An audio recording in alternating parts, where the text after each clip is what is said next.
What is going on, guys? It's Rick back again, and I've missed this. Uh, I've missed doing these videos, and I'm back finally.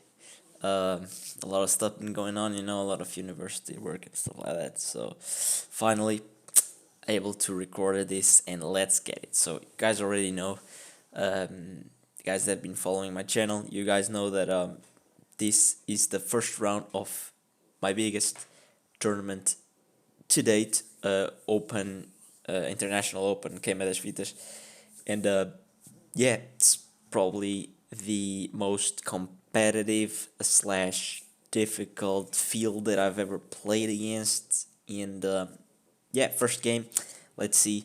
First game I got paired against a opponent with a zero elo, so I really wanted to just get the win, and just start the tournament with a point and start going into the hard matches. But I would never underestimate a person with zero elo, because we all started with zero elo. So yeah, my opponent opened with e4. There you go, and I respond with the Caro-Kann. It's been the opening that I've been choosing against e4 for the most part. I went d4, I went d5, you went e5, and here normally I would go bishop f5, but I've been playing around with this idea of c5, which is very interesting, and it's a legit opening, even though it looks a bit weird to just do c6 and then c5. But yeah, it's a variation for sure, a very good one. Just as good as probably bishop f5, to be honest.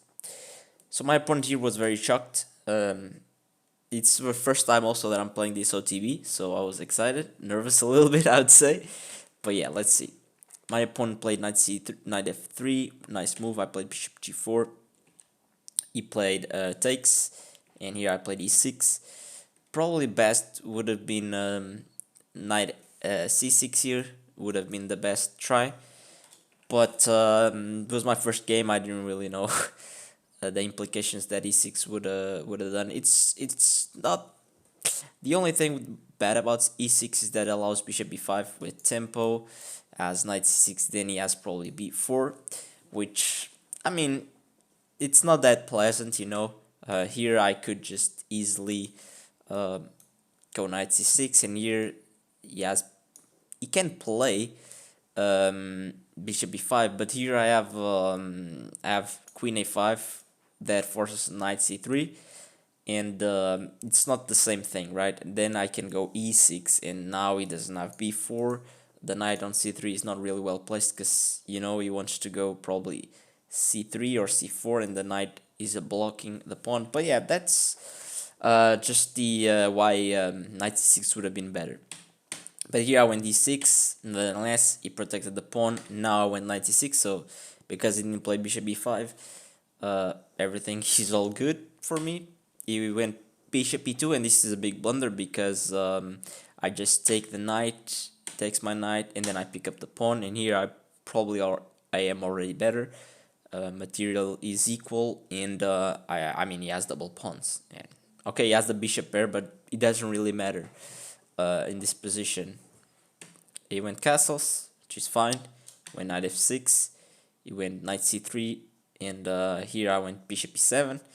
Yeah, I mean, I just wanted to castle and dodge any, just put my king into safety, dodge any tactics along the e file, d files, and yeah, you went rook e1. And here I thought, okay, does he have any discoveries with the bishop that are annoying if I castle? I didn't think so, so I just castled. You went bishop d4, which I didn't really understand. I didn't really like the move, because it just gives me knight c6 with tempo. He went queen d3, which, I mean, I guess I understand that move. He wants to connect these rooks, but I thought, okay, I can take the bishop, or maybe I can try to win the c4, c5 pawn. So in knight d7, which I liked very much, because there's no clear way to defend the pawn. I mean, it could probably go queen b5, but the queen b5 just um, doesn't look good, honestly. Queen b5, maybe like queen b5, maybe just oh, what the heck? He can't go queen b5 because the bishop is hanging. So yeah, but yeah, knight e7 here, and he went bishop h5, which was the weirdest move that I've seen in a while. The bishop on h5 is really not doing anything, and yeah, I didn't really know, but I was very excited and comfortable when I saw this move because I thought that I would. I mean, I probably wouldn't lose because I felt like my opponent was really didn't have a clear plan, and to play this position, I just felt like yeah, I was in control. I went knight takes d4 and just won the pawn on c5. Here he played queen d3, and here I was like, wait a second. I smell something here. I was like, this doesn't feel right. And I saw, what if I go queen h4 and I threaten mate and the bishop.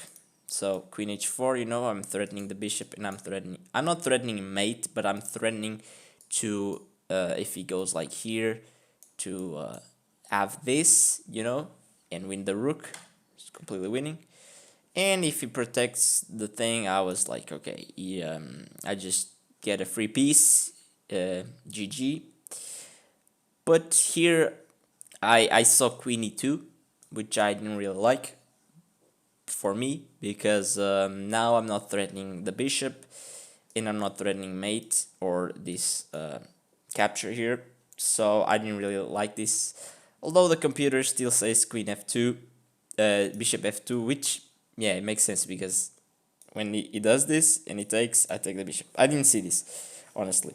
It's kind of sad, but I saw a similar tactic here. I saw bishop takes f2, which is more direct, I guess. King takes, queen check on h5, and then picking up the bishop. Here he played rook e3, and I was like, okay, I'm completely winning now, and I'm up to pawns. My position is great. I just need to convert this. I'm up to pawns, but I still need to convert this. So rook e3, very nice move by my opponent, just trying to get active, maybe play rook h3 and made me on h7. So I was like, okay, let's just trade queens. I'm pretty sure that if I trade queens, the end game is winning, and I'll be able to convert it with some work. He doesn't trade queens, obviously, and here I was like, okay, he's gonna put the rook on g3, maybe h3, try to start getting an attack. I need to get my pieces out, but he's gonna also bring the rook. I was a bit worried because even though he's down to pawns, he is active, way more active than me. But I was like queen f6, with the idea to go to queen d4 to pin the rook.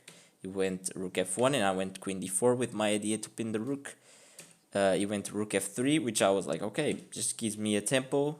Knight e5, attacking the rook. He goes rook h3, and I saw, okay, he's trying to play some queen h5 stuff and made me on h7, but I was like, I'm in time for knight c4, because just like in the game, if he goes queen h5, I have this h6 move, which just protects everything, and should be good. That's what I thought.